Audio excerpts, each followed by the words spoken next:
দিয়ে আমাদের দাবি আদায় করতে হবে। কারণ আউটসোর্সিং এরকম একটি প্রথা, সেটা হচ্ছে দাস প্রথার মতো, যে দাস প্রথা দিয়ে আজকে আমাদের এই নিয়োগ বাণিজ্য, এই নিয়োগ দেওয়া হচ্ছে অস্থায়ী ভিত্তিতে।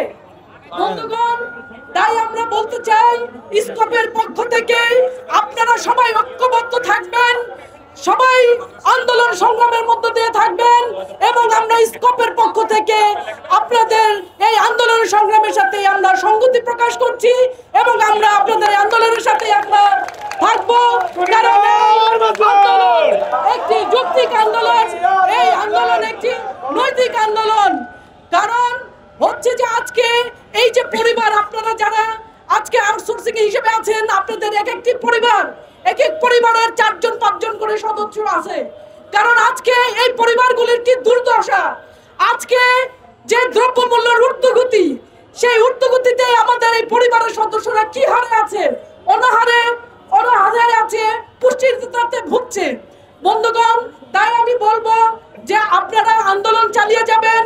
এই আপনাদের দাবি আদায় না করা পর্যন্ত আমরা কেউ ঘরে ফিরবো না।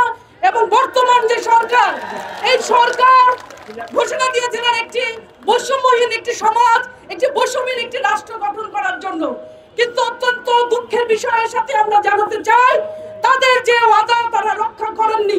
তাই আমরা বলবো যে সরকারের প্রতি অতি বিলম্বে যে আউটসোর্সিং যে প্রথা, এই প্রথা বাতিল করতে হবে।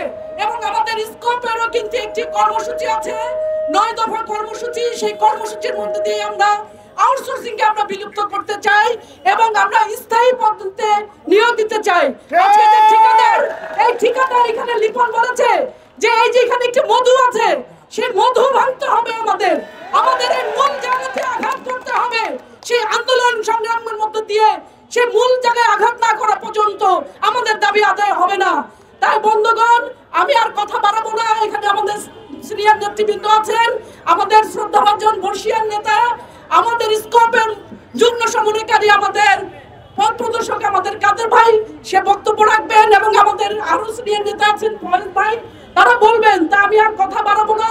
আমি সবাইকে আবারও সংগ্রামী অভিনন্দন এবং অভিবাদন জানিয়ে আপনাদের সাথে আছি, এবং সংগতি জানিয়ে আমার বক্তব্য আমি শেষ করছি। দুনিয়ার মজদুর এক হবে।